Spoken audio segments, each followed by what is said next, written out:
Bismillahirrahmanirrahim. Assalamualaikum warahmatullahi wabarakatuh. Alhamdulillahirabbil alamin. Allahumma shalli wa sallim ala Muhammadin. Asyhadu an la ilaha illallah wahdahu la syarikalah wa asyhadu anna Muhammadan abduhu wa rasuluhu alladzi la nabiyya ba'da. Rabbi shrah li sadri wa yassir li amri wahlul 'uqdatam min lisani yafqahu qawli amma ba'du. Alhamdulillah Bapak Ibu yang dirahmati oleh Allah. Sekarang kita masuk kepada pertemuan yang keempat dari kelas reguler Tibbun Nabawi. Setelah di pertemuan-pertemuan sebelumnya kita membahas yang pertama tentang diagnosa anamnesa, dilanjutkan dengan diagnosa telapak tangan dan sekilas tentang diagnosa wajah. Dan di pertemuan sebelum ini kita melaksanakan materi tentang teori bekam dasar, di mana kita sudah mempelajari tentang kode etiknya, adabnya, kemudian sejarahnya, definisi bekam, alhamdulillah sudah kita pelajari. Sekarang kita akan masuk kepada mungkin bisa dipraktekkan ya. Yang ini mungkin bisa dipraktekkan, tapi karena sekarang sudah malam tidak mungkin ada praktek bekam ya, karena bekam itu tidak efektif dilakukan pada malam hari. Kenapa? Nanti akan saya jelaskan. Maka untuk yang sekarang kita akan masuk kepada teknis pembekaman. Ya.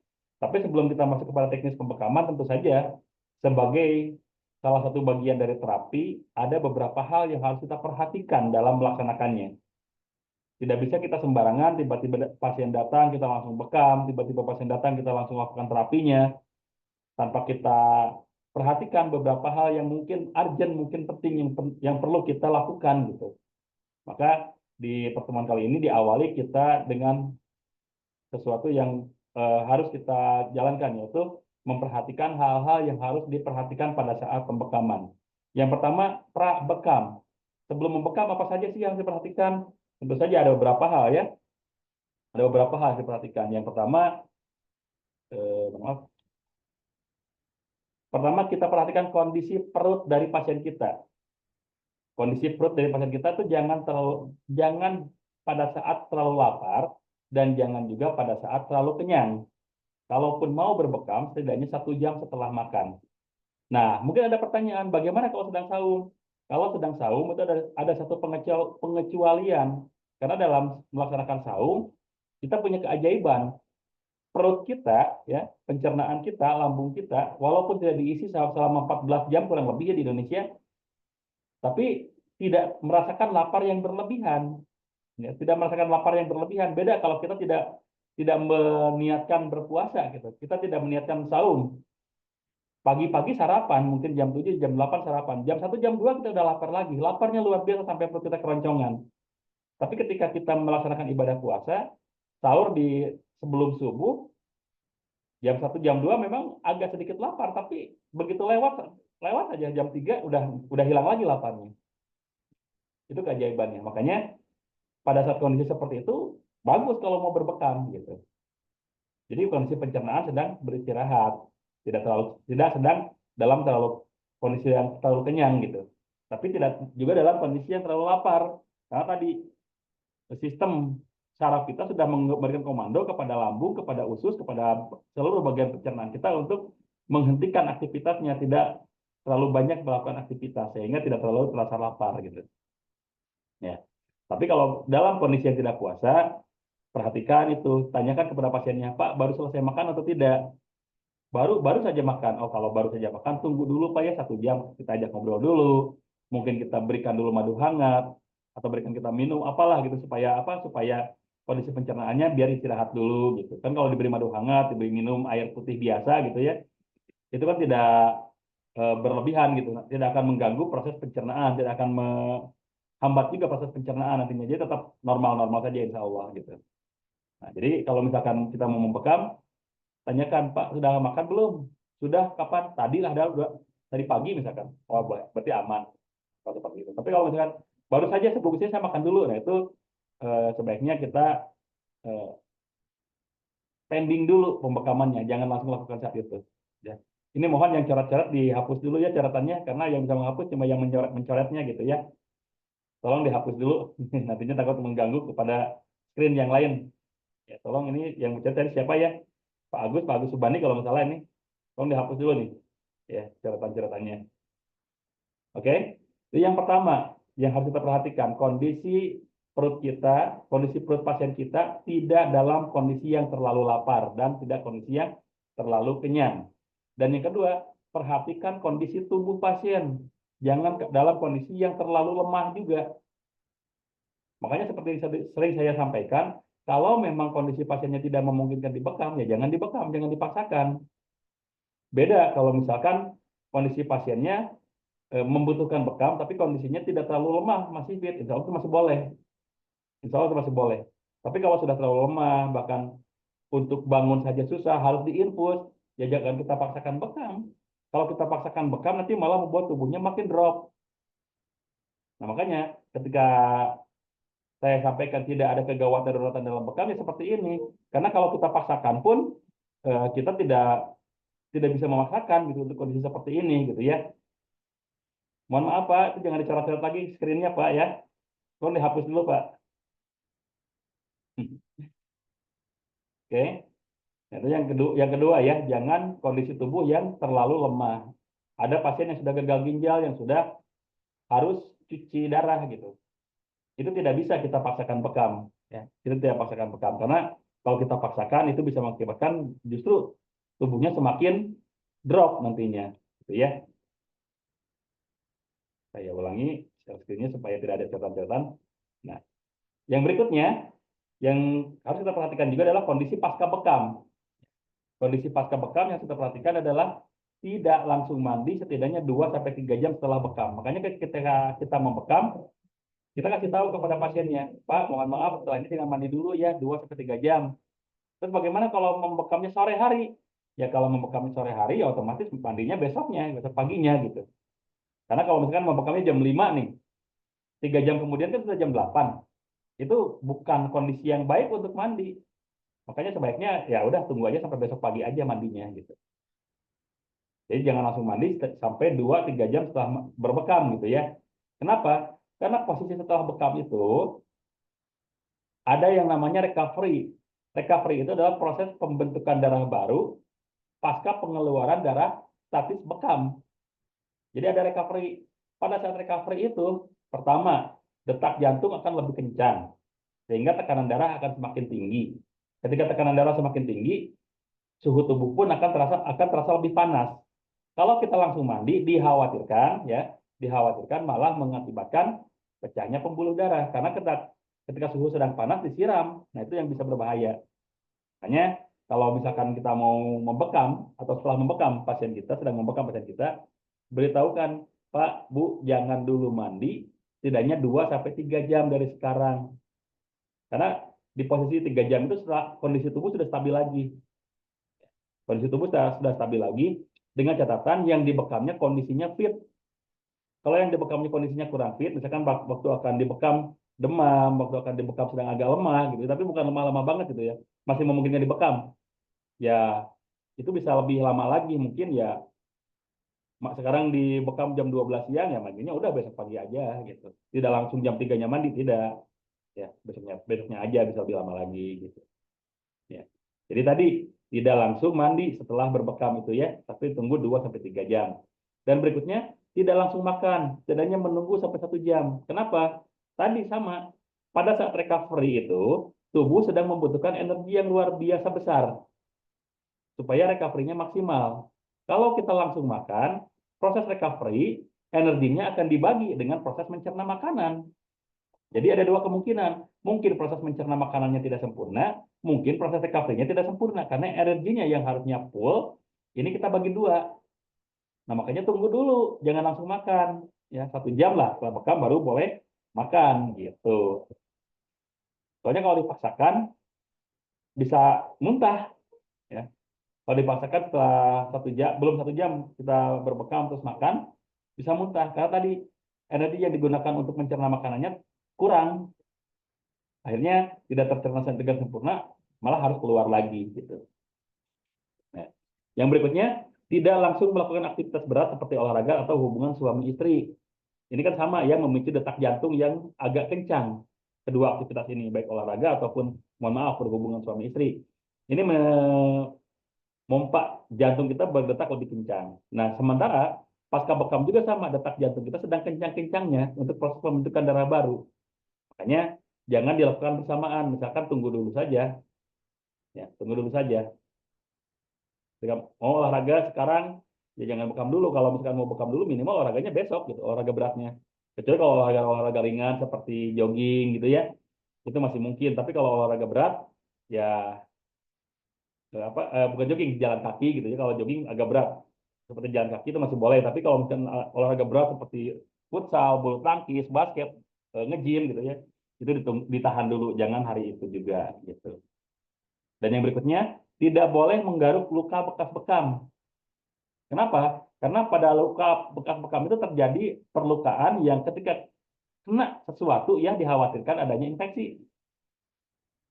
Kena baju saja khawatir kena infeksi, makanya sebelum pakai baju kita olesi dulu dengan minyak zaitun, minyak herbal supaya proses penutupan lukanya benar-benar terjadi disinfektan, terjadi proses penghilangan infeksi, penghilangan virus gitu. Makanya jangan langsung digaruk. Kalaupun terasa gatal pasca bekas bekamnya, itu ditepuk-tepuk saja. Jangan digaruk ya. Soalnya kalau digaruk khawatirnya lukanya semakin melebar, semakin membesar. Apalagi kalau perlukaannya menggunakan bisturi, menggunakan sayatan. Ya, jadi ditepuk-tepuk saja dan kalau misalkan masih terasa gatal, hangatkan minyak zaitun dioleskan gitu.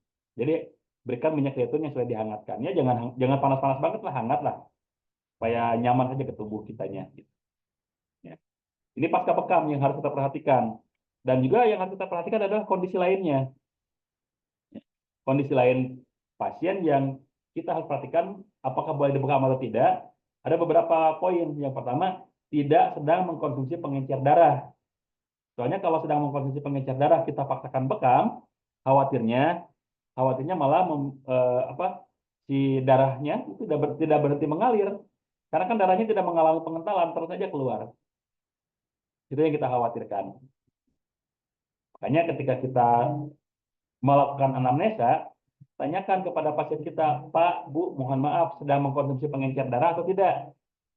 Karena biasanya yang sedang mengkonsumsi pengencer darah itu adalah pasien-pasien yang pertama, mengidap kolesterol, yang kedua mengidap diabetes. Itu biasanya diberikan obat pengencer darah sama dokter. Nah, kalau memang kita menemukan pasien yang kondisi seperti itu, kita jangan paksakan bekam. Ya. Tunggu dulu minimal 2-3 hari lah gitu, 2-3 hari baru boleh dibekam.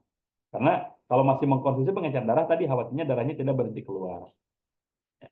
Yang kedua yang tidak boleh dibekam juga adalah yang harus kita perhatikan juga ketika pasien dalam kondisi hipertensi maligna. Apa itu kondisi hipertensi maligna?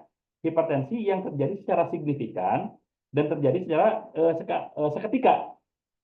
Contoh, biasanya saya cuma 130 maksimal. Biasanya 120, 110 gitu ya. Tapi maksimal 130 lah gitu. Tapi tiba-tiba pada saat akan dibekam, mungkin karena tegang, mungkin karena sedang emosi, mungkin karena sedang wallahu alam sedang apa, tiba-tiba 160 tensinya. Itu kan terjadi peningkatan yang signifikan ya, terjadi signifikan dan itu di luar kebiasaan. Maka itu disebut hipertensi maligna. Kalau kondisi seperti itu, jangan dulu dibekam. Kenapa? Tadi hubungannya dengan detak jantung. Kalau pasca bekam itu detak jantung mengencang dulu, ya, semakin kencang dulu, tidak dalam kondisi normal. Khawatirnya ketika tensinya sedang tinggi, detak jantungnya semakin kencang, tensinya tinggi lagi, dan ini di luar kebiasaan, maka dikhawatirkan malah membuat pecah pembuluh darah, gitu ya. Makanya sebagai seorang terapis, perlulah kita punya alat tensimeter, itu perlulah gitu. Untuk apa? Untuk memastikan pasien ini memungkinkan dibekam atau tidak. Kalau hipertensi maligna, berarti kita tidak boleh membekamnya. Tadi hipertensi maligna itu adalah hipertensi yang terjadi secara sekaligus dan signifikan. Biasanya cuma 120, 110, tiba-tiba ketika akan dibekam 150, 160, apalagi 170, itu hati-hati.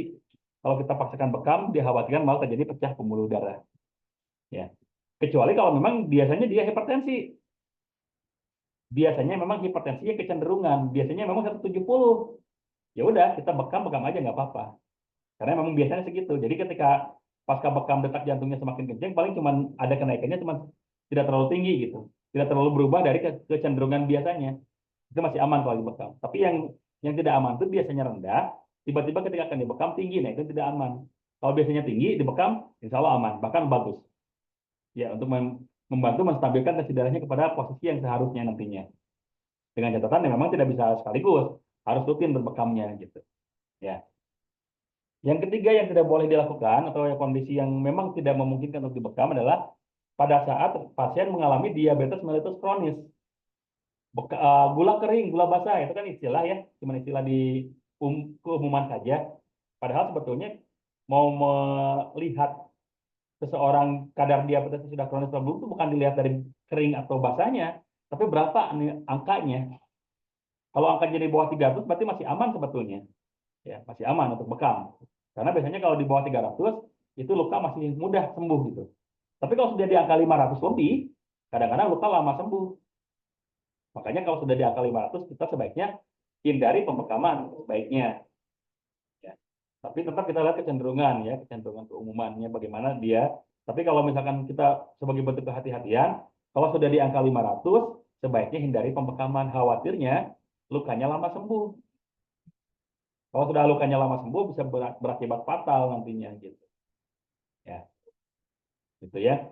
Jadi bukan istilah diabetes kering, diabetes basah, bukan ya, bukan gula basah, gula kering, bukan. Tapi yang kita gunakan adalah benar-benar hasil pemeriksaan atau hasil diagnosa klinis. Oh, ini angkanya sekian, oke, oke berarti berbahaya, jangan dibekam. Oh, angkanya sudah di atas 500 nih, berarti bahaya berbekam. Sama dengan pemilik riwayat gagal ginjal, apalagi yang sudah cuci darah. Memang ada beberapa terapis, beberapa praktisi yang malah menganjurkan kalau sudah cuci darah dibekam malah menganjurkan. Cuma kalau saya secara pribadi tidak merekomendasikan karena ada kondisi bahayanya gitu. Ada kondisi bahayanya ketika kita salah melakukannya. Resiko itu yang bisa membuat kita sebagai seorang terapis bekam dianggap melakukan malpraktek nantinya. Makanya kalau kita sudah menemukan pasien yang sudah cuci darah, sebagai bentuk kehati-hatian sebaiknya jangan dibekam. Kenapa? Karena dia itu sudah sistem tulang belakangnya, ginjal, terutama ginjalnya dan limfanya itu sudah tidak bisa lagi memproduksi darah baru secara normal. Kalau kita paksakan bekam, nantinya sistem tulang belakang, ginjal dan limfa itu dipaksa membentuk darah baru, sementara ginjalnya sudah lemah. Ya otomatis darah barunya tidak akan terbentuk sempurna. Dikhawatirkan malah menimbulkan penyakit yang lainnya, begitu. Makanya kalau saran saya, kalau ketika sudah menemukan pasien yang sudah gagal ginjal, yang sudah cuci darah, sebaiknya jangan dibekam. Hindari proses pembekaman. Itu ya. Yang berikutnya yang tidak boleh dibekam adalah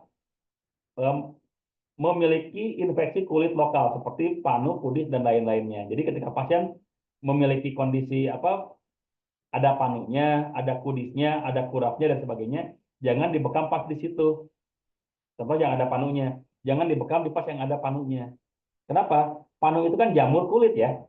Panu itu jamur kulit. Pembekaman itu penusukan. Nah, dikhawatirkan si jamurnya malah masuk ke dalam kulit ketika dilakukan proses pembekaman. Makanya kalau yang punya panu, boleh dibekam tapi di bagian kulit yang tidak ada panunya. Ya, gitu. Kalau panunya seluruh badan gimana? Ya, mungkin pengobatan pertamanya ya perbaiki dulu kulitnya dengan memberikan minyak zaitun, minyak herbal, minyak sereh, contohnya gitu ya. Minyak sereh, supaya si panunya itu bisa lebih berkurang dulu. Baru kalau berkurang, kita bantu dengan bekam supaya recovery dari dalam kulitnya lebih maksimal sehingga si jamur-jamurnya itu bisa mati dengan sendirinya gitu ya.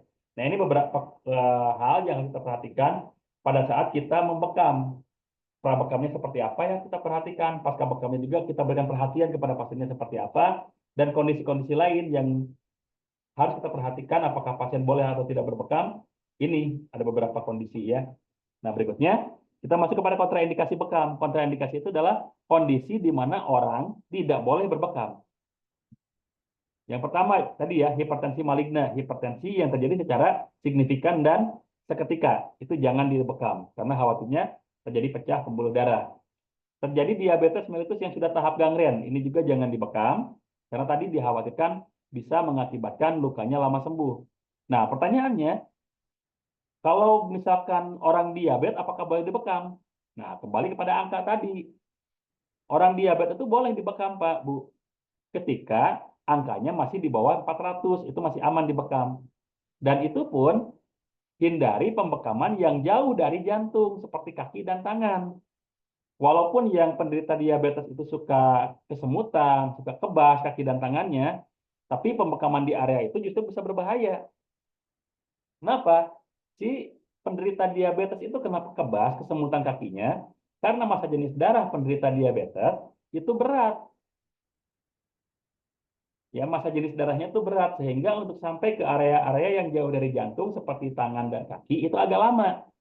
Makanya ketika suplai darahnya lambat ke bagian tubuh tertentu, itu bisa mengakibatkan fungsinya tidak berlangsung secara maksimal, tidak berfungsi secara maksimal. Kakinya jadi kebas, jadi kesemutan gitu. Karena suplai darahnya lama ke situ nyampainya. Karena kenapa? Massa jenis darahnya berat. Karena massa jenis darahnya berat, akhirnya lama sampai si darahnya ke area tersebut gitu. Ya, makanya untuk yang diabetes hindari pembekaman di area yang jauh dari jantung seperti tangan dan kaki gitu. Termasuk kenapa laki-laki penderita diabetes bisa sampai impotensi. Tadi hubungannya dengan suplai darah. Suplai darah dari jantung ke, mohon maaf ya, ke Mr. P, ya, pada penis itu agak pasti melambat ketika massa jenis darahnya berat sehingga si Mr. P-nya tidak bisa ereksi, tidak bisa digunakan. Makanya yang dikhawatirkan oleh laki-laki penderita diabetes itu adalah itu tidak bisa melakukan kewajiban sebagaimana mestinya. Ya, makanya yang laki-laki supaya jangan terkena diabetes, jangan terlalu banyak yang manis-manis. Cukup istri kita aja yang manisnya ya, jangan berlebihan. Oke, tadi ya. Jadi tahapan kondisi yang boleh diabetes dibekam itu adalah kita lihat angkanya berapa. Kalau angkanya masih di bawah 400, apalagi di bawah 300, itu insya Allah masih aman. Tapi kalau sudah di atas 500, sebaiknya hindari pembekaman. Ya. Berikutnya gagal ginjal, sudah tahap cuci darah, tadi sudah dijelaskan ya. Berikutnya, pengkonsumsi pengencer darah juga jangan dibekam. Terlalu tua, mungkin kemarin yang sudah menyimak juga akan paham. Jadi tua di sini tuh bukan angkanya, bukan usianya, tapi kondisinya. Walaupun usianya 80 tahun, tapi ketika masih fit, masih memungkinkan dibekam, boleh dibekam. Tapi kalau baru 40 tahun, tapi sudah cuci darah, diabetesnya tinggi, ya otomatis itu jangan dibekam. Jadi di sini kondisi tuanya itu bukan tua dari angka, tapi tua dari kondisi. Ya, gitu. Yang berikutnya, perempuan head di hari pertama atau sedang banyak-banyaknya. Karena ada juga sih di hari pertama tidak banyak, justru banyaknya itu di hari kedua, di hari ketiga gitu. Contohnya seperti itu. Nah, ketika sedang banyak-banyaknya, itu jangan dilakukan proses pembekaman dulu, Pak, Bu. Ibu ya, terutama ya, Bu ya. Jangan dilakukan proses pembekaman dulu ketika head sedang banyak-banyaknya. Kenapa? Dikhawatirkan malah terjadinya anemia, pengeluaran darah terlalu banyak. Di rahim sudah banyak dikeluarkan darahnya. Di bagian tubuh yang lain pun dikeluarkan banyak juga darahnya. Khawatirnya nanti pas pembentukan darah barunya tidak maksimal gitu. Makanya tunggu beberapa hari setelah headnya kembali kepada apa yang tidak sedang banyak-banyaknya, silahkan dibekam. Tapi kalau di hari pertama atau di hari yang sedang banyak-banyaknya, sebaiknya jangan dibekam dulu. Ya, terlebih perempuan itu kan kalau lagi head bukan cuma fisiknya yang terganggu, psikologis saya aja terganggu kan. Kadang-kadang dia tiba-tiba suka marah-marah, uring-uringan gak jelas, moodnya juga suka berubah-ubah gitu Ibu ya. Kalau yang sedang head hari pertama ya kadang-kadang suka seperti itu. Nah makanya kita pun jangan ganggu dengan bekam, khawatirnya malah mengganggu juga nanti psikologisnya juga gitu. Malah kita dimarahin lagi, pokok ngebekamnya nggak bener nih. Takutnya malah dimarahin ya sebagai suaminya nanti kita. Gitu ya. Makanya untuk head di hari pertama atau sedang banyak-banyaknya jangan dibekam dulu. Wanita hamil trimester pertama, 3 bulan pertama juga jangan dibekam, Pak, Bu. Ketika wanita hamil 3 bulan pertama, itu fokusnya adalah memberikan nutrisi kepada janin. Energi seluruh tubuh itu digunakan untuk memproduksi nutrisi kepada janin. Supaya janinnya terbentuk dulu gitu. Karena kan di tahapan trimester pertama itu pembentukan dulu janin kan, baru di trimester berikutnya sampai ke 9 bulan penguatan. Nah, pada saat pembentukan janin itu perlu nutrisi yang maksimal. Jangan kita ganggu dengan proses pembekaman. Kenapa? Kalau diganggu dengan proses pembekaman, khawatirnya energi yang harusnya digunakan untuk memberikan nutrisi kepada janin terganggu. Akhirnya janinnya gagal tumbuh. Nah, itu dikhawatirkan. Kalaupun nanti setelah 3 bulan berikutnya, setelah 3 bulan pertama itu selesai, 3 bulan berikutnya mau dibekam, hindari juga pembekaman di area rahim. Boleh dibekam, tapi di area yang lain saja. Mungkin pundaknya sering pegal, dibekam di situ. Mungkin lehernya sering berat, dibekam di situ. Kakinya sering terasa kesemutan, sering terasa pegal-pegal, baik dibekam di kakinya. Cuma hindari pembekaman di area rahim, karena biarkan rahimnya bekerja dengan maksimal dulu saja. Ketika sedang hamil ya, ketika sedang hamil. Tapi kalau trimester pertama itu, rekomendasi saya mutlak jangan dibekam dulu. Ya. Berikutnya, baru selesai makan, tadi saya jelaskan ya, takutnya muntah karena pencernaan tidak maksimal. Dehidrasi, sedang kekurangan cairan mungkin akibat diare, akibat berbagai macam hal ya gitu ya, sehingga dia kekurangan cairan, jangan dibekam dulu karena bisa mengakibatkan semakin berkurang cairannya. Yang berikutnya anemia. Anemia juga jangan dibekam. Beda dengan hipotensi ya. Kalau hipotensi itu tekanan darahnya rendah, detak jantungnya lambat sehingga tekanan darahnya rendah. Tapi kalau anemia itu adalah kekurangan sel darah merah. Kekurangan sel darah merah. Nah, kalau yang kekurangan sel darah merah ini jangan dibekam karena khawatirnya malah terjadi anemia akut gitu. Ya. Jadi anemia akut. Jadi harus kita bisa bedakan antara anemia dengan hipotensi. Kalau hipotensi kadang-kadang volume darahnya sih normal, cuma tekanannya saja. Tapi kalau yang anemia kadang-kadang tekanannya normal, cuma volume darahnya kurang. Itu bisa dilihat di mana? Bisa dilihat kayak di kelopak mata gini, Pak. Ya, di kelopak matanya biasanya kelihatan pucat banget kalau yang anemia. Ya, kelopak matanya pucat banget. Kemudian lidahnya ketika dikeluarkan pucat. Itu contoh umum anemia gitu. Tapi kalau yang hipotensi, walaupun tekanan darahnya rendah, ini tidak terlalu pucat kelihatannya. Normal-normal saja. Itu contoh contoh ininya ya, contoh apa namanya? Contoh umumnya. Tapi bisa juga kalau kita ingin lebih detail ya kita menggunakan alat untuk mengukur HB ya, hemoglobin di dalam darahnya gitu. Oke, ini adalah kondisi yang tidak boleh dibekam. Ingat ini kondisi yang tidak boleh dibekam. Nah, ada juga titik-titik yang tidak boleh dibekam. Ya, ada titik-titik yang tidak boleh dibekam. Kalau kemarin kan ada yang bertanya ya, boleh nggak membekam di area yang sakitnya? Maka jawaban saya boleh kalau mau membekam di area yang sakit, asal bukan di titik-titik ini, titik-titik yang memang tidak direkomendasikan untuk berbekam. Ya. Pertama yang tidak boleh dibekam adalah area limfatik, area kelenjar limfatik. Kelenjar limfatik itu apa? Kelenjar limfatik itu adalah kelenjar pertahanan tubuh. Kelenjar pertahanan tubuh biasanya adanya di leher depan, ketiak, dan selangkangan. Itu adalah pertahanan tubuh. Kalau itu kita ganggu, walaupun tidak sampai keluar, area apa si kelenjar limfatik itu tidak sampai keluar, tapi efek peradangannya mengganggu produksi area kelenjar limfatik itu.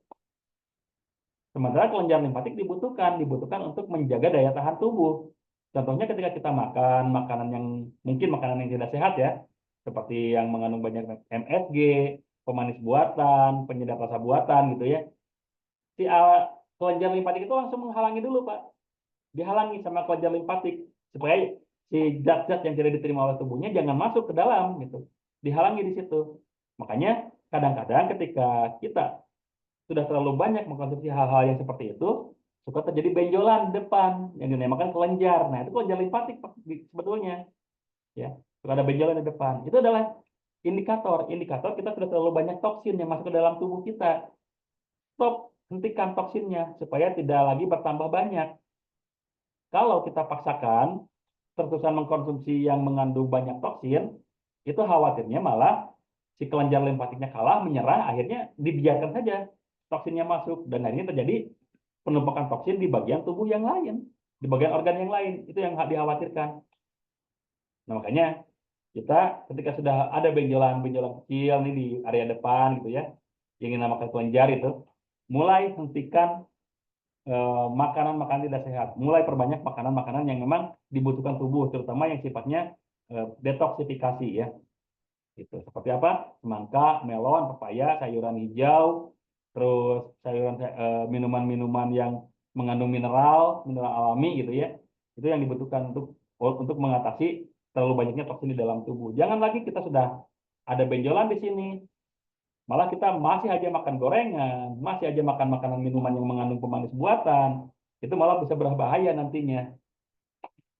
Dibekam aja tidak boleh, area limfatik itu tidak boleh dibekam. Karena kalau dibekam nanti efek peradangannya bisa mengganggu pembentukan kelenjar limfatik gitu. Jadi ini yang pertama yang tidak boleh dibekam ya, area limfatik. Yang kedua yang tidak boleh dibekam adalah area sinovial atau cairan sendi. Ya. Di area lipatan sendi jangan dibekam, Pak, Bu. Kenapa? Khawatirnya proses pembentukan cairan sinovialnya terganggu akibat adanya peradangan. Walaupun banyak juga yang beranggapan, lah kan yang dibekam kan cuma bagian kulit luar, cairan sinovial mah nggak bakal keambil. Betul, cairan sinovial tidak akan terambil, tidak.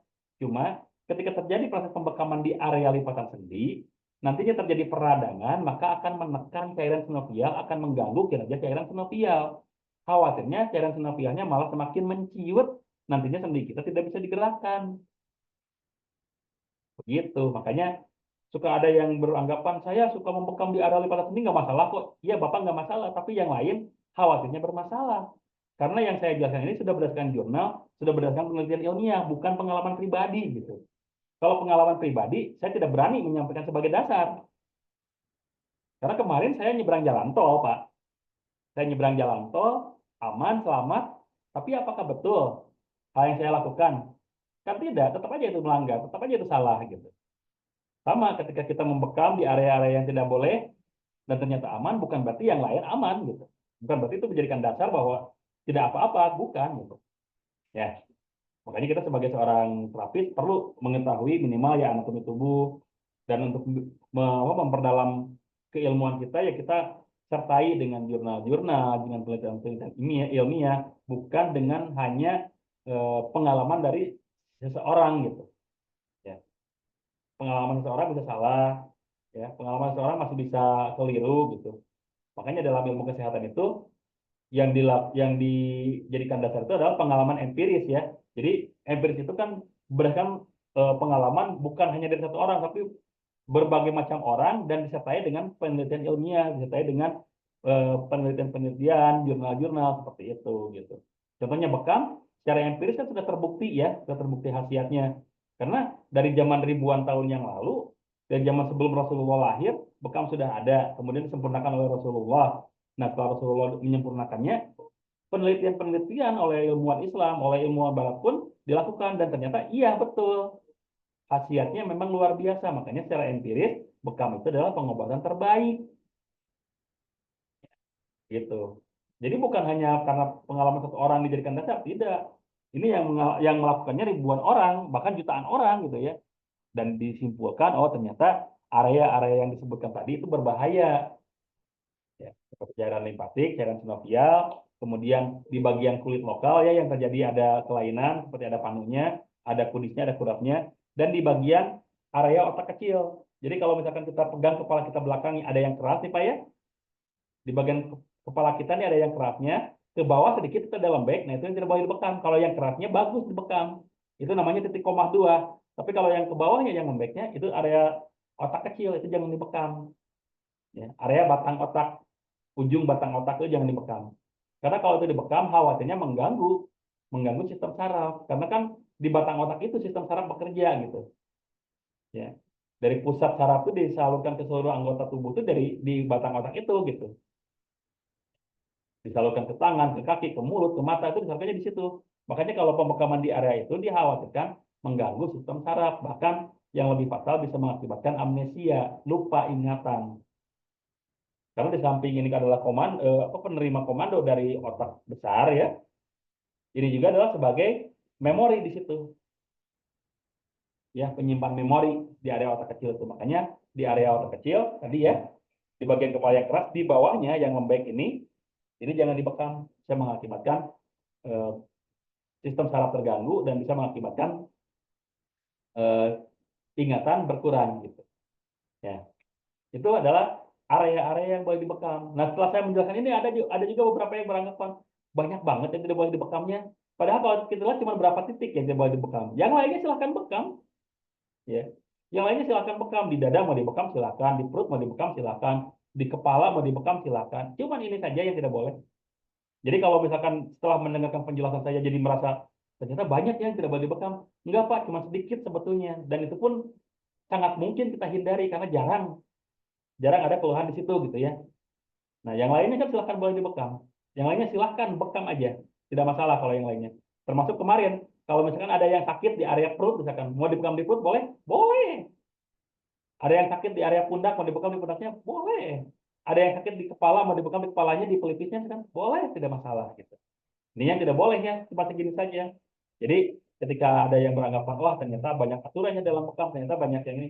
Ya karena yang dilihat yang kecilnya, itu yang poin besarnya tidak dilihat. Gitu.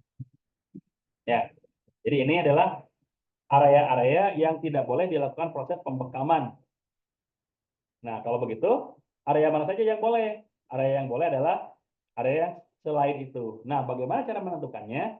Cara menentukan titik bekam yang pertama tadi, sesuai titik keluhan. Yang sakitnya mau dibekam, silakan. Tapi itu adalah cara yang paling tradisional. Contoh, tadi sakit di kepala, pengen dibekam di kepala, boleh. Cuma kalau kita tahu, oh ini sakit kepalanya karena apa? Oh, karena sirkulasi darah ke kepalanya tidak lancar. Jadi tidak di kepala, di leher diambilnya. Itu lebih bagus, karena itu intinya. Tapi kalaupun dibekam di kepala tidak salah, karena bisa jadi itu mengurangi sensasi rasa sakit di kepalanya, gitu. Ya, jadi tidak salah juga membekam dengan apa dengan titik keluhan tidak salah juga, gitu. Ya. Yang berikutnya dengan sentuhan punggung telapak tangan, Pak. Sini ya, punggung telapak tangan kita tentukan ke bagian yang akan dibekam, ya. Contohnya di area belikat.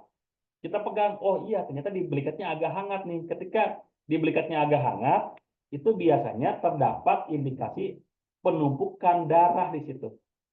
Karena kan suhu darah itu kan panas ya. Ketika kita pegang di situ, oh ternyata hangat nih belikatnya, bekam di situ nggak apa-apa.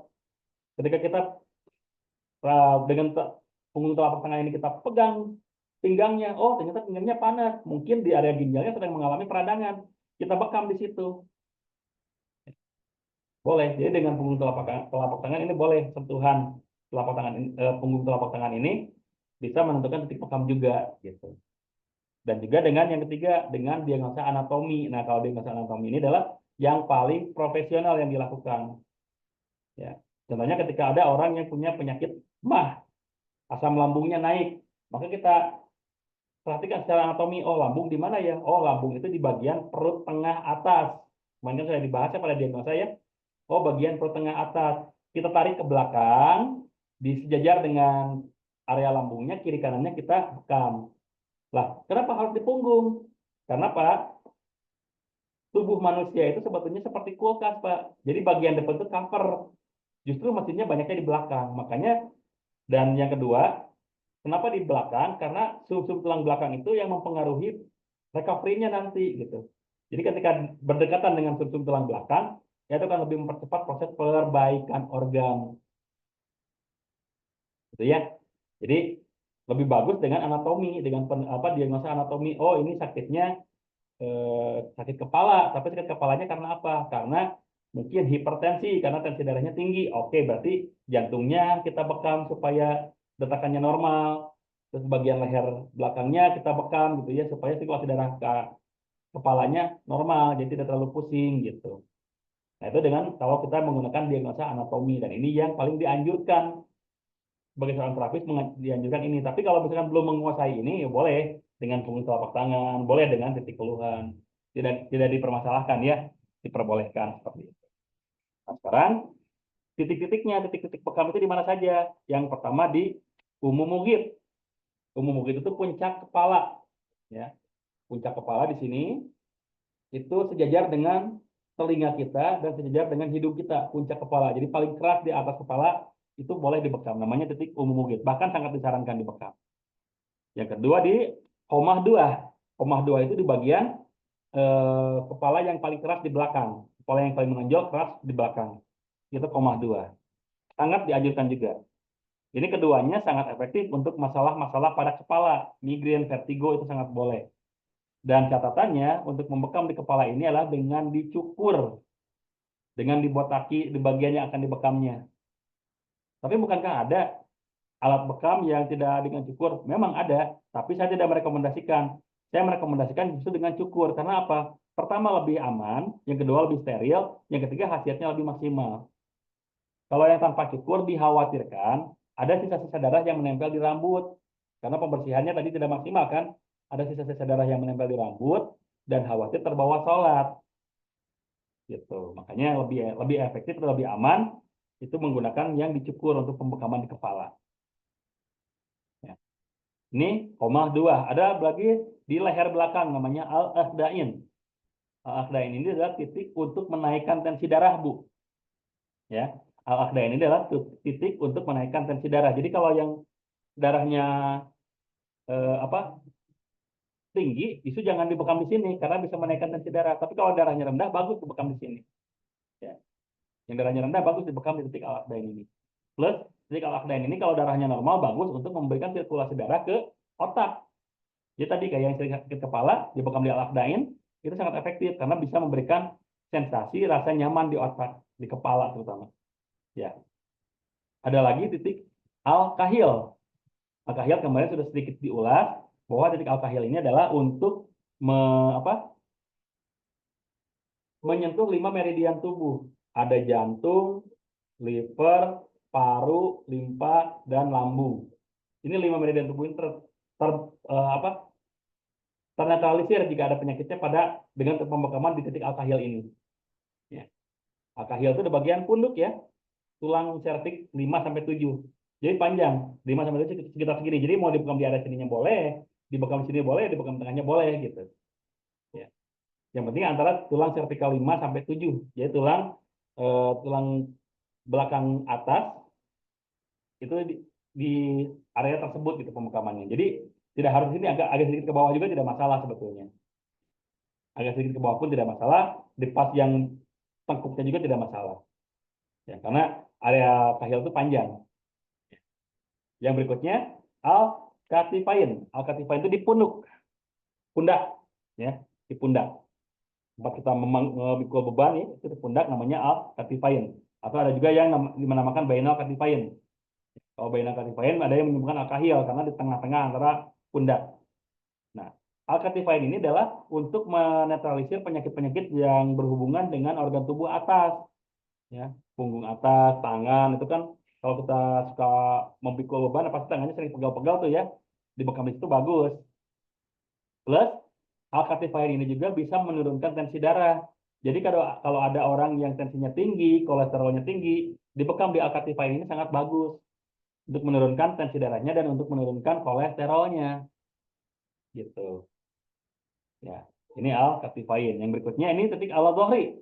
Al-dhahri itu panjang, Pak. Sepanjang punggung itu boleh. Tidak harus pas di titik mana, tapi silahkan paskan dengan organ tubuh yang membutuhkan. Makanya Rasulullah menyebutnya al-dhahri, titik punggung.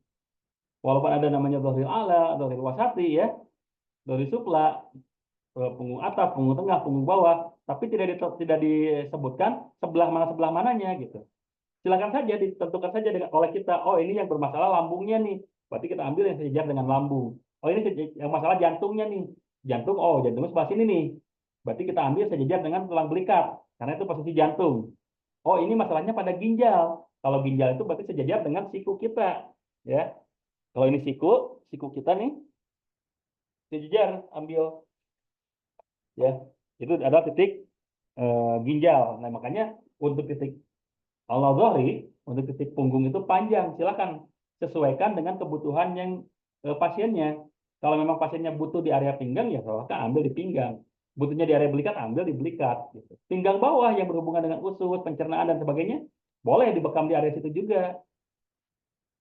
Gitu ya. Boleh dibekam di area pinggang bawah. Kalau pinggang bawah itu di bawah titik ginjal, itu ada yang namanya titik untuk usus. Ya. Jadi untuk masalah pencernaan, usus buntu itu boleh di area bekam di area pinggang bawah. Ya. Kemudian ada yang namanya titik al-warik. Al-warik itu di pinggul ya. Mohon maaf di pantat. Tapi bukan bukan yang bagian belakangnya, tapi pinggirnya. Ya, di pinggirnya.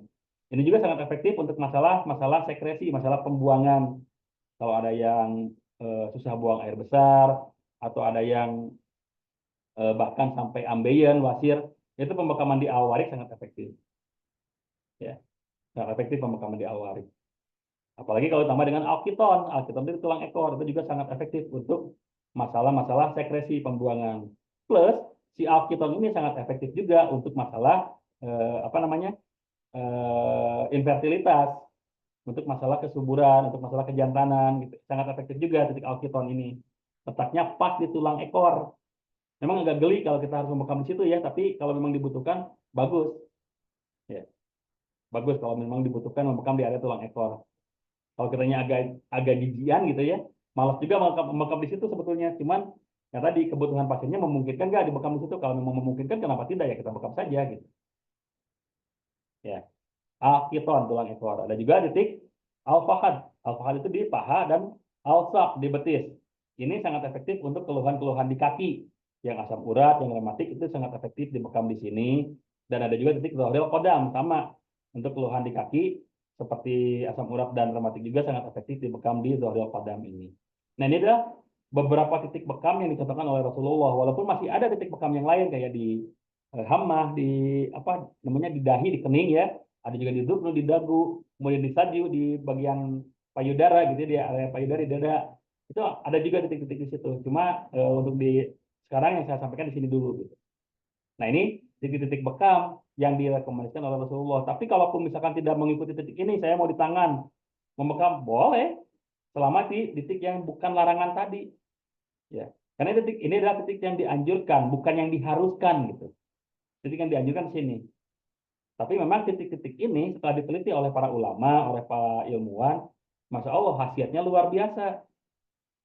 Satu titik saja bisa sampai 72 jenis penyakit yang bisa dinetralisir. Ya.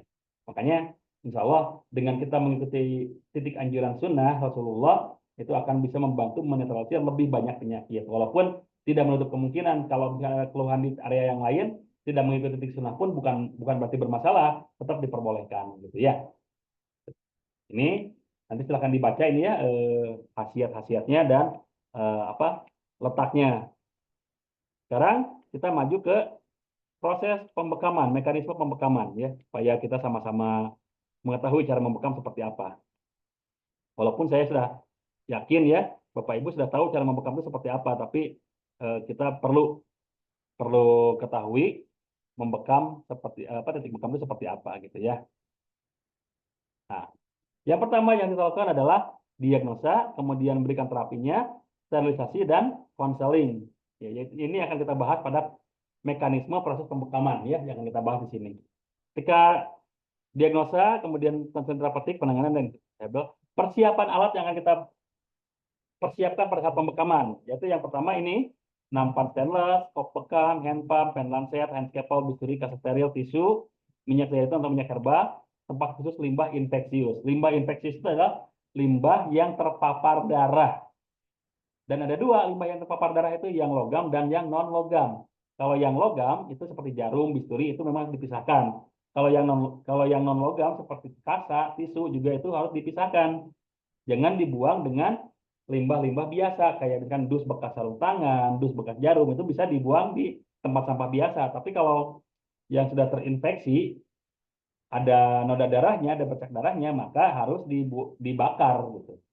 Dibakar dengan apa? Dengan si kasanya, dibakar dengan tisunya gitu.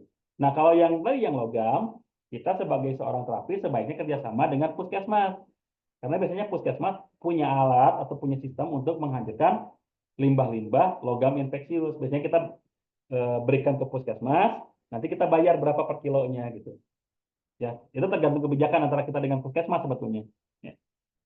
Tapi ini yang perlu kita siapkan ya, jangan sampai kita mau membekam kita nggak punya jarumnya, kita nggak punya bisturinya, kita nggak punya pennya gitu. Itu kan agak repot. Makanya persiapan ini yang perlu kita siapkan sejak awal ketika kita akan membekam. Yang keduanya, yang mau kita bekam adalah persiapan terapisnya. Nah, seperti ini minimal. Terapisnya itu pakai sarung tangan, pakai masker, kalau mau pakai celemek, kalau tidak ya gunakan baju khusus untuk membekam, kopiah, tutup kepala, supaya apa? Supaya tidak ada rambut yang kena ke area bekam. Dan juga menghindari rambut kita dari paparan uap bekam juga gitu. Ya. Ini adalah standar di klinik gitu ya. Kalau misalkan untuk panggilan bisa mungkin minimal sarung tangan dan masker minimal harus pakai itu. Ya. Terapi dalam keadaan bersih, sebaiknya berwudu ya. Bagus kalau punya wudu gitu. Masker, sarung tangan, apron, celemek, penutup kepala, peci, dan hazmat. Hazmat itu kalau kalau kayak waktu COVID gitu ya, waktu COVID itu kan kita pakai perlengkapan khusus ya. Nah, kalau mau pakai itu lebih bagus, tapi kalaupun tidak ya tidak masalah sebetulnya. Yang penting tadi yang standar seperti sarung tangan dan masker wajib dipakai. Ya. Kalau sarung tangan dan masker itu wajib dipakai. Kemudian persiapan pasiennya, laksanakan diagnosa, kemudian laksanakan konseling terapeutik. Setelah laksana bekam, pertama berdoa dulu, jangan lupa ya. Pada saat akan membekam itu jangan lupa berdoa, ini poin penting. Kalau tidak bisa doa ini, doa kesembuhan, ya minimal baca Fatihah, minimal baca basmalah. Kalau bisa doa yang lain dengan kita sama-sama membacakan ayat kursi kepada dengan pasiennya barengan, membacakan trikul itu lebih bagus. Tapi ya setidaknya mengawali dengan basmalah, Al-Fatihah, dan bacakan ini, Allahumma rabbana tazibil ba'sa isfi anta syafi, la sifaan illa sifauka sifa'ala yughadiru saqoma. Itu juga sangat efektif kalau kita mau melakukan pembekaman. Mudah-mudahan Allah memberikan kesembuhan. Ya. Jadi ini yang pertama yang harus kita lakukan sebelum kita ke tahapan yang lain, doa dulu yang paling penting. Doa dulu yang paling penting. Baru setelah itu kita lakukan tahapan-tahapan pembekaman. Yang pertama, olesi bagian tubuh yang akan dibekam dengan minyak herbal. Contohnya kita akan membekam di area katifain. Katifainnya kita olesi dengan minyak herbal, kemudian lakukan hisapan awal kurang lebih 3-5 menit. 3-5 menit hisapan awal. Setelah 3-5 menit, baru lakukan perlukaan. Ya. Boleh dengan bisturi, boleh dengan lancet jarum. Lakukan perlukaan. Setelah dilakukan perlukaan, hisap lagi 3-5 menit. Setelah dihisap sampai 3-5 menit, bersihkan dengan kasa steril. Ingat, dengan kasa ya, untuk yang di dalam luka, itu dengan kasa. Kalau di luar luka boleh dengan tisu, tapi kalau di dalam luka dengan kasa. Kenapa tisu tidak boleh? Karena ada beberapa hal. Kadang-kadang kalau tisu-tisu yang beredar di pasaran, itu mengandung pemutih buatan, Bu. Khawatirnya, itu kalau dilakukan dalam jangka waktu yang panjang, mengakibatkan masalah pada kulit kita. Kulit pasien kita juga. Ya. Jadi gitu ya. Tadi pertama olesi dulu dengan minyak zaitun, hisap 3-5 menit, lepas, lukai. Setelah dilukai, hisap lagi 3-5 menit juga. Setelah dihisap, bersihkan, dilepas, bersihkan, dan hisap lagi. Jadi ada 3 kali hisapan. Pertama sebelum dilukai, setelah dibersihkan. Nah, setelah dibersihkan juga sama, 3-5 menit untuk mengeluarkan plasma. Setelah plasmanya keluar, sel darah putihnya keluar, baru kita olesi lukanya dengan minyak herba. Ya. Olesi lukanya dengan minyak herba supaya apa? Supaya menutup lukanya lebih cepat dan menghindari terjadinya infeksi dari luar. Ya, begitu. Kemudian setelah dilakukan proses pembekaman, jangan lupa sterilisasi. Ya. Jangan lupa sterilisasi alat bekam. Yang pertama setelah kop digunakan, semprot dengan alkohol, kemudian bersihkan dengan tisu. Untuk membersihkan sisa darah ya. Semprot dengan alkohol, bersihkan dengan tisu, kemudian rendam dalam cairan klorin selama 15-30 menit. Cairan klorin itu apa? Cairan yang sudah dicampur dengan pemutih pakaian lah simpelnya gitu ya. Mungkin bisa disebut kaporit, bisa seperti itu ya kalau misalkan di kolam renang itu kan ada mengandung klorin juga. Tapi kalau untuk kita nih yang tidak memungkinkan beli kaporit ya beli aja pemutih pakaian, baik clean, sun clean, cok dan pemutih gitu ya. Untuk pemutih pakaian bisa digunakan itu gitu. Perbandingannya 1:10. Kalau misalkan Bapak mau bikin 10 botol ini airnya, maka cairan klorinnya 1 botol ini. Atau misalkan saya maunya 10 gelas airnya, maka si cairan klorinnya 1 gelas. Yang penting perbandingannya 1:10. Rendamannya 15-30 menit. Kemudian dicuci dengan sabun. Ya, cuci dengan sabun desinfektan. Sabun desinfektan itu apa? Banyak dijual di pasaran juga, kayak Sunlight, Mama Lemon, Slick, itu kan sabun desinfektan semua. Boleh menggunakan itu gitu. Cuci dengan air mengalir, dibilasnya di air mengalir. Jadi bukan kayak tukang bakso di pinggir jalan ya. Lap, lap, lap, kecepuk, kecepuk, kecepuk, pakai lagi mangkoknya. Bukan seperti itu, tapi kita setelah dicuci dengan apa namanya dengan sabun desinfektan di air mengalir dari keran, langsung dikucurin dari keran ya. Setelah itu disimpan di apa namanya di tempat yang tertutup bersih dan kering. Setelah dikeringkan, disemprot dengan alkohol, keringkan, disimpan, ditutup, tertutup dan kering. Bagus-bagus kalau punya mesin sterilisator. Kalau tidak punya, cukup di tempat yang tertutup, yang jelas tertutup, bersih dan kering. Itu lebih bagus ya. Seperti itu. Makanya ini adalah proses sterilisasi alat bekam supaya lebih maksimal. Jangan sampai kita menularkan penyakit kepada pasien yang berikutnya. Gitu. Kan si pasien yang pertama sudah jelas nih, karena ada toksin di dalam darahnya, pasti ada penyakit. Nah, pembersihan sempurna, sterilisasi sempurna, itu untuk menghindari ketika pasien, untuk menghindari penularan kepada pasien yang lainnya. Gitu ya. Nah, ini ada kondisi pasca bekam, darah sedikit. Itu bisa jadi lansia atau biskuitnya tumpul, bisa juga permukaan kulitnya terlalu tebal, sindrom dingin di dalam pasiennya, dan dehidrasi, volume darah di dalam minim. Ini yang sering terjadi ya, ketika dibekam kok kulitnya sedikit, darahnya keluarnya sedikit ya gitu. Kadang-kadang kita tidak puas nih, wah kenapa ya dibekamnya kulitnya keluar darahnya tidak banyak, cuma sedikit. Sebetulnya kita tidak perlu kecewa, tidak perlu berpikir negatif gitu ya, karena bisa terjadi berbagai macam hal.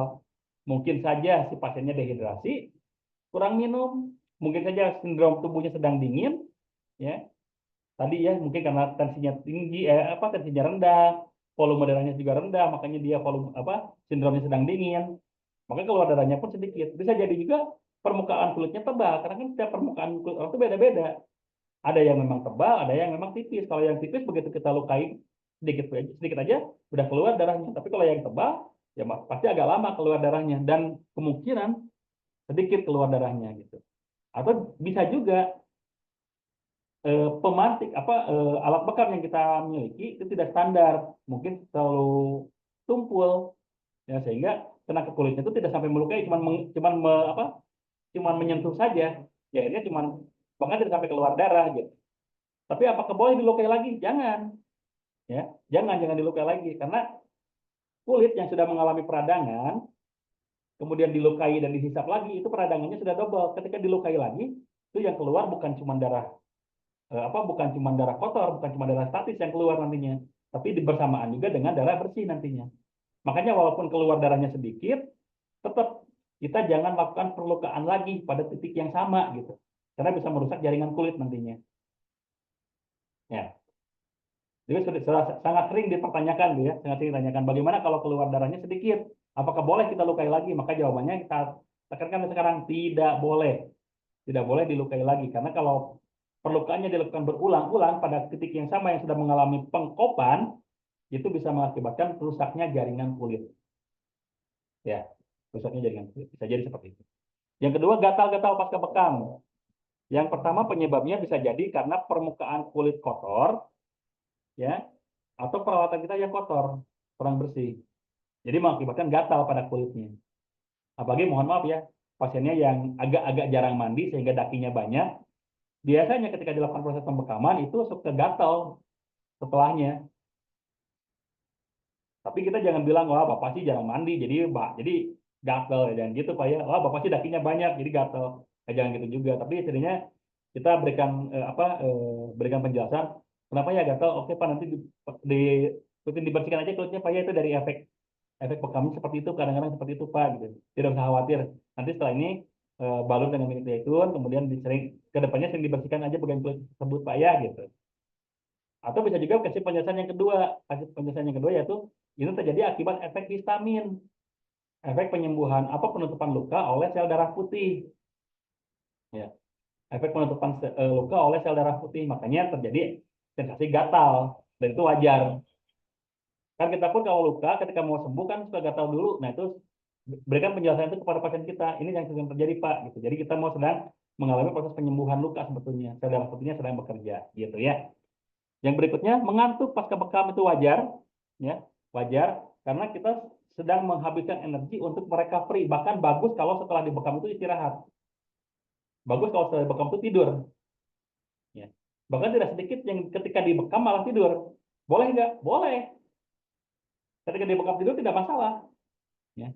Karena mungkin orang tersebut sudah kecapean sebelumnya, ketika kita bekam sensasinya nyaman, dan ketika terjadi proses pengeluaran darah dan kemudian pembentukan darah baru oleh sumsum tulang belakang, energinya dikuras lagi sehingga benar-benar mengalami kelelahan, perlu istirahat. Jadi boleh kalau misalkan sedang dibekam tidur boleh, ya. Asal kita perhatikan masih napas atau enggak gitu. Takutnya bukan tidur gitu, takutnya seperti itu. Perhatikan, oh masih napas, aman lah gitu ya.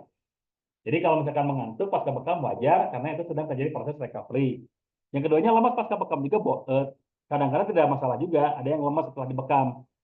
ya. Ada yang lemas setelah dibekam, itu biasanya terjadi karena penggunaan energi berlebihan pada saat proses pembentukan darah baru. Jadi ketika setelah dibekam lemas, boleh wajar-wajar saja. Ya. Aduh Pak agak lemas, oh ya kasih minum madu hangat. Ya. Kasih minum madu hangat, kasih habatus sauda. Supaya apa? Supaya energinya naik lagi, nanti lemasnya berkurang gitu. Dan bagus tadi kalau misalkan memang lemas, sarankan istirahat, tidur dulu aja Pak kalau gitu. Ya. Jangan tidur dulu aja, gitu ya. Jadi ini adalah kondisi pasca bekam yang memang kadang dialami oleh pasien-pasien kita yang keluar darahnya sedikit, yang tiba-tiba gatal kulitnya, yang ngantuk, yang lemes. Nah ini penjelasan-penjelasannya gitu. Ya. Dan juga ada kondisi kegawat daruratan bekam. Kondisi kegawat daruratan bekam pertama kesurupan. Pernah mengalami orang yang dibekam tiba-tiba kesurupan? Kalau saya pernah. Ketika dibekam di umum ungit, tiba-tiba langsung ngegerubuk gitu, kesurupan. Ya, karena memang jin itu tinggal di aliran darah manusia. Ketika aliran darahnya diganggu dengan proses pembekaman, kadang-kadang jin yang lebay itu menunjukkan reaksinya, ya, menunjukkan reaksinya sehingga terjadilah kesurupan. Dan ini biasanya terjadi kepada orang-orang yang memang sebelumnya punya riwayat gangguan jin. Dan kita sebagai terapis bekam makanya harus bisa ruqyah. Ya. Pertama tetap zikir dan tenang. Ketika pasien kesurupan itu kita tenang aja dulu, jangan jangan ikut-ikutan panik gitu. Walaupun kita menemukan kasus pertama kali nih, pertama kali orang yang kesurupan ketika dibekam, tapi tetap kita tunjukkan bahwa kita sebagai orang profesional. Tenang aja dulu. Ya. Tenang aja dulu, sadarkan. Ya. Sadarkan dulu dengan disebutkan namanya, atau mungkin berikan eh, efek-efek lain untuk menyembuhkan apa, untuk menyadarkannya gitu ya. Panggil keluarganya untuk menyadarkannya juga bantu gitu. Sadarkan dulu. Nah, setelah sadar baru diruqyah. Jangan ketika sedang kesurupan diruqyah. Kenapa jangan? Karena si pasiennya sedang tidak fokus, sedang tidak berpikir jernih gitu, sedang dipengaruhi oleh jinnya. Jadi kalau misalnya kita beruqyah pun tidak akan terjadi efek apa-apa. Si jinnya mungkin bisa ketawa-tawa aja, si pasiennya pun tidak akan melakukan perlawanan apa-apa. Si jiwa si pasiennya pun tidak akan melakukan perlawanan apa-apa karena memang saat itu sedang dikuasai gitu. Makanya sadarkan dulu. Nah, setelah sadar baru lakukan ruqyah. Bagaimana kalau saat diruqyah reaksi lagi? Nah, kalau di saat diruqyah reaksi lagi, itu berarti sedang menunjukkan perlawanan. Si nafsnya, jiwa si pasiennya, sedang melakukan perlawanan kepada jin yang mengganggunya. Makanya terjadilah reaksi gitu. Ya. Jadi eh, tahapannya seperti itu. Kalau menemukan kesurupan, jangan ketika kesurupan diruqyah, jangan. Kita capek, pasien kita pun tidak akan berefek. Tapi ketika sedang kesurupan, sadarkan dulu. Baru setelah itu, Pak, tadi Bapak kesurupan. Ada gangguan jin di dalam tubuh Bapak. Sekarang untuk penanganan lebih lanjutnya, mari kita ruqyah, Pak. Nah, kalau sudah seperti itu kan pasiennya siap tuh. Oh iya, siap. Jadi ketika nanti reaksi, pasiennya pun akan melakukan perlawanan.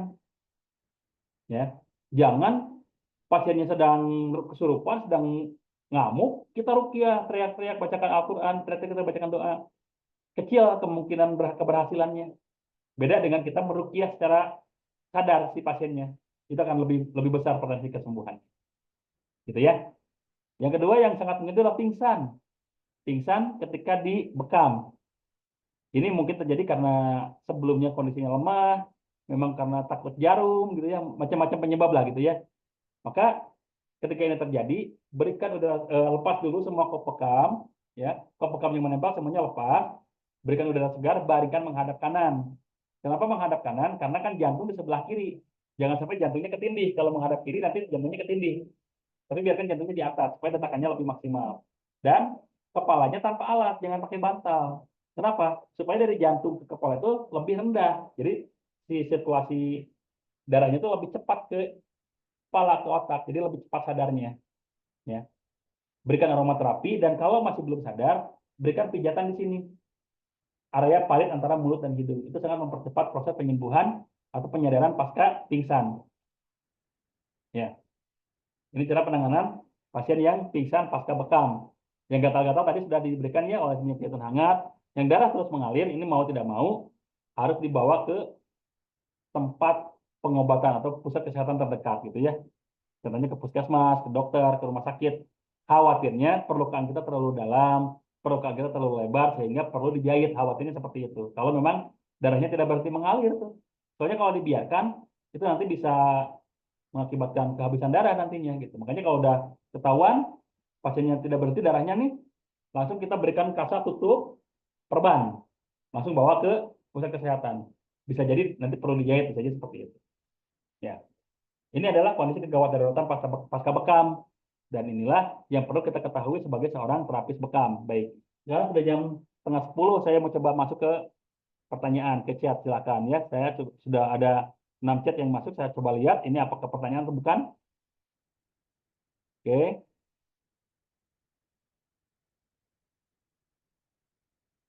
Bagus mana bekam yang banyak darah dengan yang sedikit, kopi yang darah sempat dengan alkohol susah, kalau seperti H2O aku boleh. Oke. Oke. Darah bekam banyak atau sedikit bukan jaminan Pak ya. Jadi kalau tanya bagus mana ya dua-duanya juga bagus. Ya, dua-duanya juga bagus. Banyak darah keluarnya bagus, mau sedikit keluar darahnya juga bagus. Yang penting apa? Tepat titiknya. Titiknya tepat, tidak sembarangan gitu. Contohnya titiknya titik untuk ginjal dan pembekamannya memang di titik ginjal. Walaupun keluar darahnya sedikit, setidaknya efek peradangan pasca bekamnya bisa membantu si ginjalnya mendapatkan suplai yang maksimal gitu ya. Jadi mau sedikit mau banyak darahnya tidak ada yang jelek, dua-duanya insya Allah bagus. Yang penting tadi Pak, yang penting tepat titiknya sesuai dengan yang dibutuhkan. Kopi yang ada sama alkohol susah, kalau cuma dengan H2O apa boleh? Boleh Pak. Ya, dengan H2O2 boleh, asalkan hati-hati karena H2O2 kalau kena tangan cukup gatal, lumayan efeknya gitu ya. Jadi boleh, boleh saja. Ya. Apakah ada penempatan titik bekam di daerah spinal tulang belakang? Ternyata tepatnya di bawah cervical lurus dengan tulang torkal belakang. Karena pernah saya belajar di beberapa tempat belajar bekam sunnah, ada yang membolehkan, ada yang tidak membolehkan alasan sumsum tulang belakang. Sedangkan yang membolehkan termasuk titik pankreas dan tidak ada masalah bagi yang, tapi jangan tertarik bagaimana. Oke. Eh, untuk masalah tulang servikal ya, titik alkahil tadi ya, titik alkahil tadi itu sebetulnya di tulang servikal antara tulang servikal 5 sampai 7 Pak ya, tulang servikal 5 sampai 7 ya. Jadi kalau misalkan tidak terlalu pas di tulang tulang punduk misalkan ya, tulang yang kalau kita menunduk itu yang menonjolnya sebetulnya tidak masalah, jadi boleh-boleh saja gitu ya. Jadi eh, tulang belakang itu tidak harus di spinalnya, tetapi di sepanjang itu saja gitu, sepanjang tulang servikal 3 sampai 5, bahkan ada nyebutkan 3 sampai 7 juga nggak apa-apa gitu. Tapi kalau saya sih 3 sampai 5 saja sebetulnya sudah cukup di area situ. Soalnya kalau terlalu bawah nanti kan kita bertabrakan juga dengan tulang belikat gitu kan, dengan titik di belikat gitu. Ya, makanya di servikal 3 sampai 5 saja gitu. Gitu ya. Dan memang di pas tulang belakangnya Pak gitu. Ya, memang pas tulang belakangnya. Dan terkait tadi ya, ada yang membolehkan dan yang tidak, memang di dalam ilmu kesehatan, apalagi kesehatan tradisional pasti ada khilaf, pasti ada perbedaan pendapat. Yang jelas perbedaan pendapat itu tidak terlalu ekstrim gitu. Seperti yang tadi ya, yang membolehkan membekam di area yang dilarang tadi itu kan terlalu ekstrim karena bisa berbahaya. Tapi kalau ini Rasulullah pun mencontohkan ada yang namanya titik al-kahil, dan memang untuk beberapa penelitian pun memang ada kelemahannya juga, tapi tidak sedikit kelebihannya gitu Pak ya. Jadi silakan eh,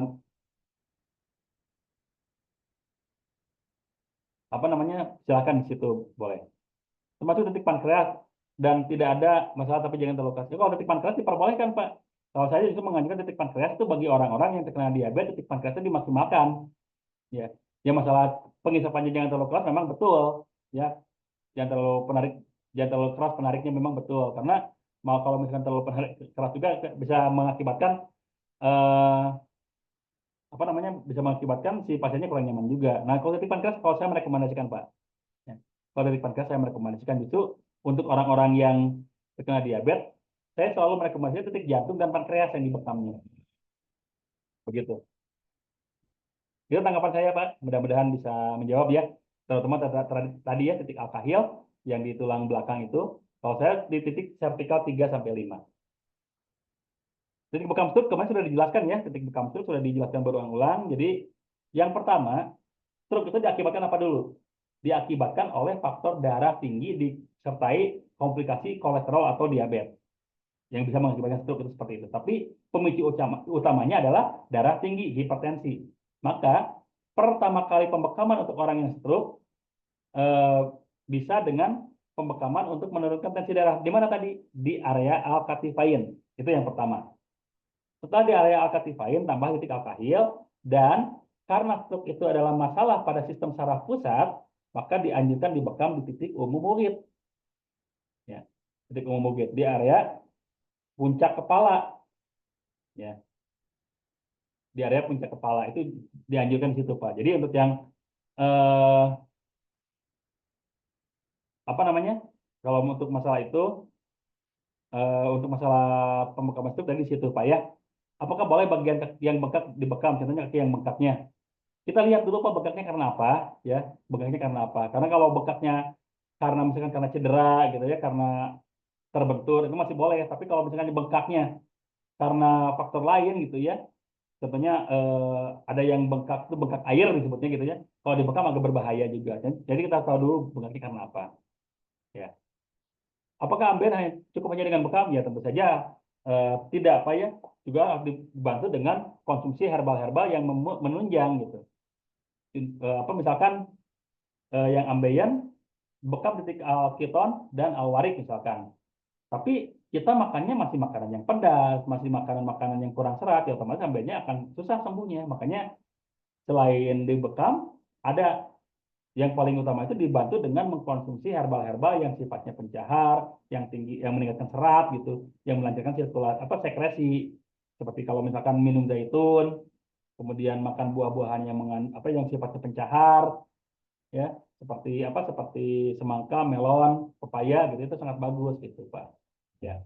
Jadi memang bekam efektif tapi tetap harus dibantu dengan nutrisi yang lainnya.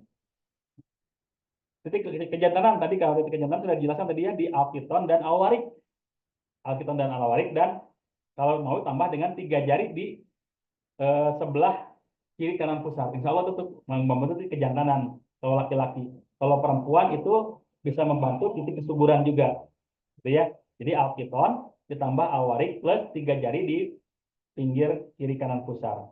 Rutinkan 2 minggu sekali, insya Allah itu membantu kejantanan sekaligus membantu juga apa namanya membantu juga kesuburan bagi perempuan. Dan kalau mau nanti bisa dikombinasikan dengan kopi herbal hijamah ya. Jadi promosi ini. Ada kopi herbal hijamah dan kandungan kopi asli dicampur dengan apa ginseng, kayu manis, madu dan gula aren. Itu ada kami punya itu. Tapi nantilah itu ya, off the record. Kalau mau berlangganan majalah atau jurnal bekam kemana carinya? Memang itu agak sulit Pak ya. Saya juga dapat dari guru-guru saya dan memang guru saya membatasi gitu, tidak boleh menyebarkan ini katanya gitu. Karena yang namanya jurnal kan dipertanggungjawabkan secara ilmiah gitu. Jadi khawatirnya ada perdebatan akibat jurnal ini. Jadi saya tidak berani menyampaikannya. Tapi untuk mencarinya mungkin ada beberapa situs web yang bisa memberi itu Pak. Dan saya kurang tahu juga gitu Pak ya. Kurang tahu juga untuk mencari jurnal-jurnal bekam. Tapi saya dikasih guru saya Pak. Saya dikasih guru saya dan memang amanat dari guru saya ini jangan sampai menyebar dulu karena masih dalam tahap penyempurnaan katanya gitu. Ya.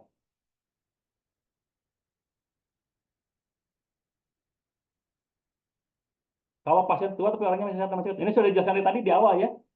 Di awal sudah dijelaskan. Jadi pasien tua itu bukan karena apa bukan dilihat dari angkanya tapi dilihat dari kondisinya. Kalau masih memungkinkan silakan saja dibekam. Ya. Tidak ada masalah gitu ya. Ini sudah dijelaskan dari awal tadi. Di awal tentang apa kontraindikasi bekam. Kontraindikasi itu sudah dijelaskan di awal. Ya. Mungkin terlambat masuknya, tapi nanti dilihat aja rekamannya. Yang sudah dijelaskan ini. Jadi tidak bisa dijelaskan berulang-ulang. Oke, itu tadi ya tentang materi bekam. Jadi materi bekam alhamdulillah sudah kita selesaikan. Kemarin materi bekam dasarnya sudah kita selesaikan. Dilanjut sekarang materi bekam lanjutannya. Dan tetap kalaupun mau ada pertanyaan, boleh nanti silahkan ditanyakan juga di grupnya gitu. Insya Allah nanti kita akan sama-sama bahas. Dan insya Allah pertemuan selanjutnya kita akan bahas tentang materi herbal. Ya insya Allah Sabtu dan Ahad pekan depan kita akan bahas materi herbal. Mudah-mudahan tidak ada gangguan lagi ya. Saya baru tentang bekam, langsung tanya, apa perbedaan bekam basah, bekam kering, api, dan seluncur? Oke. Pertama Bu ya, bekam basah adalah bekam yang dikeluarkan darahnya. Kalau bekam kering tidak dikeluarkan darahnya, cuma dikop. Kalau bekam api, cara pengisapannya yang dipanaskan dulu, ya. Cara pengisapannya yang dipanaskan dulu. Kalau biasanya kan kita menggunakan hand pump ya, menggunakan yang seperti pistol. Nah, berikutnya kalau yang api itu adalah yang dipanaskan dulu dan diceplokkan ke kulit. Nanti kulitnya mengalami pengisapan dengan secara alamiah. Dan bekam seluncur itu bekamnya diseluncurkan, gitu ya. Sebelum belajar bekam ini, belum lama saya mengalami keluhan leher nggak bisa nengok kanan. Lalu datang ke terapi disarankan untuk bekam. Namun dibekam di area limfatik ditusuk berkali-kali. Habis itu saya pusing kelejangan, mual. Nah ini Bu ya, tadi sudah dijelaskan area limfatik itu jangan dibekam itu seperti itu. Karena selain ini nanti pertahanan tubuhnya akan berkurang. Ya, pertahanan tubuhnya berkurang. Penanganannya stop, udah jangan dibekam lagi di area itu. Dan perbanyak konsumsi makanan-makanan atau konsumsi herbal-herbal yang sudah yang mengandung zat-zat peningkat stamina seperti contohnya habatus sauda, madu itu kan peningkat stamina juga ya, peningkat daya tahan tubuh, peningkat energi juga. Itu untuk bisa membantu mengembalikan kelenjar limfatik kita, Bu. Ya, makanya tadi disampaikan kan untuk membekam di area limfatik itu tidak diperbolehkan karena mengurangi daya tahan tubuh, mengurangi pertahanan tubuh. Ya. Titik stroke tadi sudah dijelaskan ya, titik stroke karena nanti sudah dijelaskan tadi, nanti kalau misalkan kurang jelas bisa dilihat di rekamannya Pak ya, karena kalau dijelaskan lagi nanti kasihan yang lain yang sudah mau istirahat Pak ya. Tadi sudah dijelaskan soalnya. Jadi kalau misalkan baru gabung ya mohon maaf, bukan salah kami berarti, karena dari awal itu sudah dijelaskan. Tadi ada yang bertanya tentang titik stroke. Ya. Baik, mungkin Bapak Ibu sudah jam 10 di sini. Insya Allah kita akan bertemu kembali di hari Sabtu ya, Sabtu dan Ahad pekan ini. Mudah-mudahan tidak ada gangguan, tidak ada halangan lagi, dan mudah-mudahan semuanya diberikan kemudahan, kelancaran, supaya kita bisa melaksanakannya sesuai dengan jadwal yang seharusnya. Insya Allah kita akan bertemu lagi di kesempatan yang sudah kita agendakan Bapak Ibu semuanya. Dan setelah itu Insya Allah di hari Seninnya nanti saya akan share materi ujian. Ya, saya akan share ujian. Silakan nanti Bapak isi dan saya akan berikan batas waktu pengirimannya. Batas waktu pengirimannya saya akan share dalam bentuk Google Form. Dan sengaja saya tidak share dulu PDF materinya. Jadi Bapak Ibu menjawabnya dari hasil mendengarkan apa yang saya sampaikan atau dari hasil mendengarkan rekaman yang saya sampaikan juga. Gitu ya. Jadi Sabtu Ahad ini kita akan belajar tentang herbal. Nanti Seninnya saya akan share ujiannya, ya, ujian tulisnya. Ya, untuk melihat sejauh mana Bapak Ibu mengikuti kelas ini gitu. Ya kalaupun tadi kan tidak mengikuti kelas secara keseluruhan, rekamannya insya Allah akan selalu dibagikan gitu ya. Jadi Sabtu, Ahad, insya Allah kita akan belajar herbal. Seninnya akan saya share materi ujian. Dipersiapkan saja. Itu saja mungkin Bapak Ibu untuk kesempatan malam hari ini, karena sudah jam 10 kurang.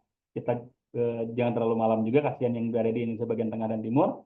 Mudah-mudahan apa yang kita jalankan, apa yang kita laksanakan dicatat oleh Allah sebagai amal ibadah, dan mudah-mudahan kita mendapatkan ridho dan berkah dari Allah Subhanahu wa taala. Akhirul kalam, marilah kita sama-sama tutup pertemuan ini dengan membacakan doa kafaratul majlis. Subhanakallahumma wa bihamdika asyhadu an la ilaha illa anta astaghfiruka wa atubu ilaik. Ya, untuk mengakhiri, akhirul kalam, wabillahi taufiq hidayah. Assalamualaikum warahmatullahi wabarakatuh. Waalaikumsalam warahmatullahi wabarakatuh. Waalaikumsalam warahmatullahi wabarakatuh. Ya, izin kan Bapak Ibu, saya izin.